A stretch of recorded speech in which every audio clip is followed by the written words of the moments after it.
What's that? Uy, nandiyan pala kayo, mga kaibigan. Ako'y gagawa ng isang crazy experiment sa breeding, no? Magkakasana ako ng isang breeding na medyo hindi ganong kaaya-aya sa inyong mga mata, no? Pero sa akin, parang project ko to, matagal na eh. Lagi lang nauudlot kasi nakaraan, yung mga sisiw kinain ng daga. Hindi ako nakapagpabuhay.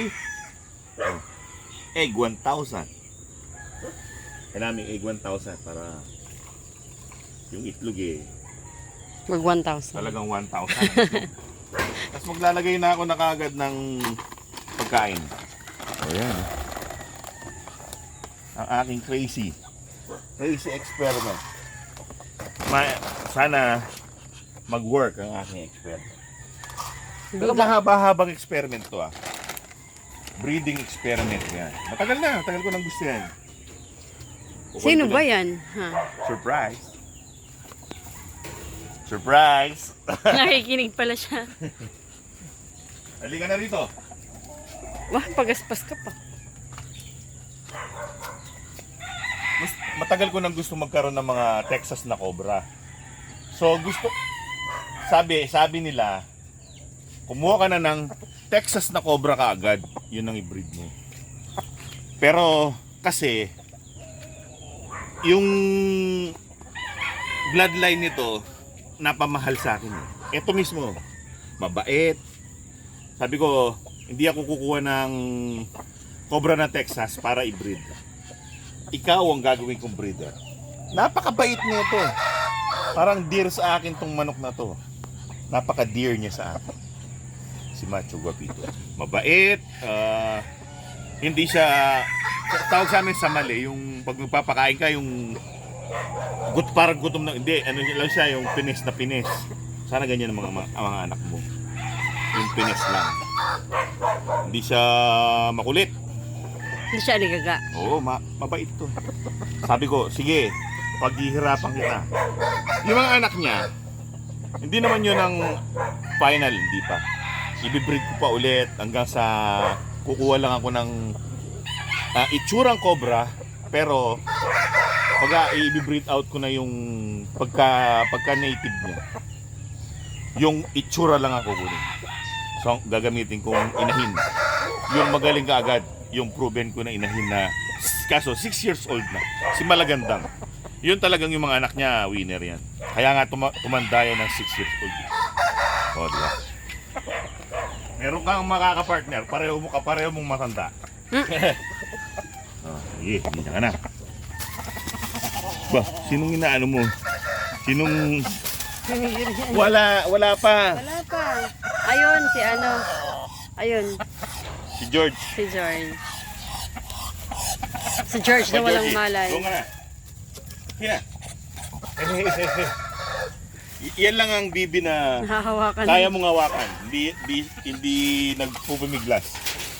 Ewan ko bakit medyo mabait yan. Maamo na. Ng konti lang. Hindi katulad ng mga yan. Hindi mo yung malapitan. Lalo si nanay nila. Oo, ayun. Mana sa nanay. Mailap. Ba't nandyan yan? Lalagay ko lang sa lugar ni Macho Guapito para dito siya muna. Dito ka muna. Ay. Ano ka rin ka na?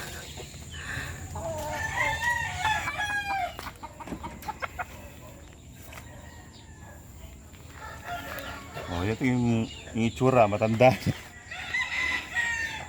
Sumingkit na sa katandaan. Oh. Matanda na to, pero yung lugo niya tapos na. Meron na nagpapatanda na lang siya, pero full feathered na siya. Ganda ng lugod, no? Diba? Ngayon, ang maganda mong lugon. Ang maganda mong lugon ay papakinabangan ni Macho Guapito. Patingin? Macho Guapito. Inubos na yung pagkain. Yeah.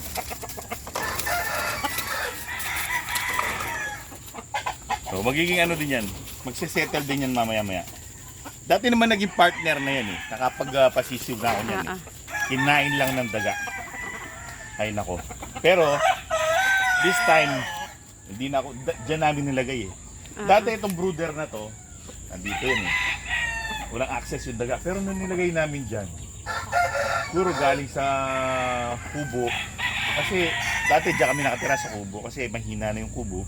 Lumipat na kami doon sa kabila, dito sa kabila lang. Kaya kasi ano na, matanda na yung kubo eh. Pwede pa naman tirahan, kaso yung sahig niya maano na, yung marupok na.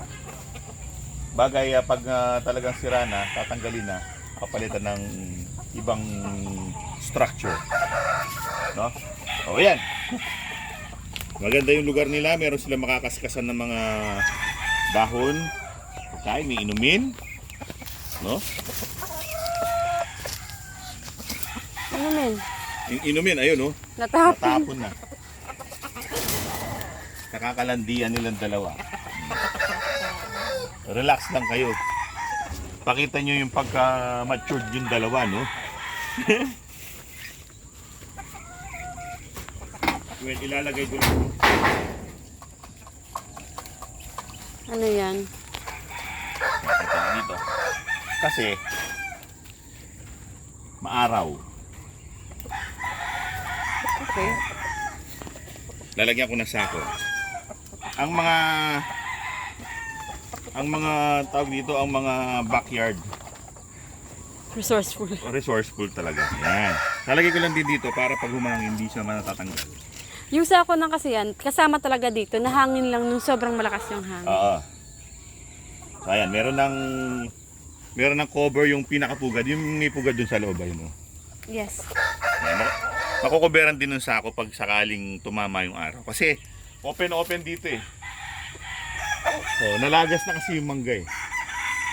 Dahil nun sa bagyo eh. Pati yung seresa dito na nalagas na. Kaya uminit dito ng konti. Pag hapon, pag nandun na yung araw. So kaya yan. Ito si-secured ko na. Para Secured. secured talaga. Pwede ko sila. Kampante ako na papasok sa trabaho na hindi ko sila alalahanin. Baba ka na malaganda. Sige na. Bababa din yan mamaya. Kasi ano, nahihiya pa siya.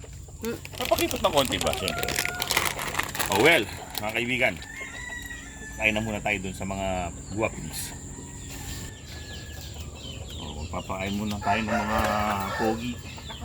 Oh, pogi. Ito na. Ano magano, magmadali. Saborista? Madalista. O dito. Sino ba dyan? Ang mga matatanda dito. Grabe. Si Baby Hawk.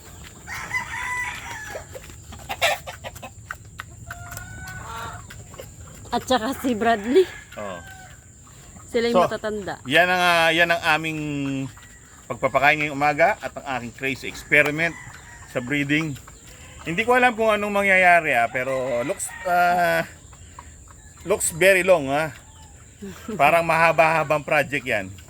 Parang side project ko lang yan. Parang darating ang araw. Malay natin. Meron akong mapalabas na mga cobra na medyo pwede sa labanan. Pero meron mayroon pa nga magagaling. Napanood ko lang yun Sabi ko pa, pwede yung pwede yung cobra ko Kaya, pati din sa labas, di ba may nakita tayo? susubukan ko. Meron doon, binabae. Binabaing cobra. Hindi ko alam kung anong nangyari na doon, kung nanalo na o hindi pa. Pero, ako, parang napakagandang tingnan, di ba? Cobra na pangsabong. Kaya, ayun Yan, sige. Diba? Lagi sila mag-aaway ni Papa Georgie. Babawalan mo lang si Papa Georgie. Well, mga kaibigan, maraming salamat sa inyong panonood at hanggang sa susunod na episode. Paalam! Sige, kain na kain. Sige na, Judge. Nakatakin yung tenga. Judging!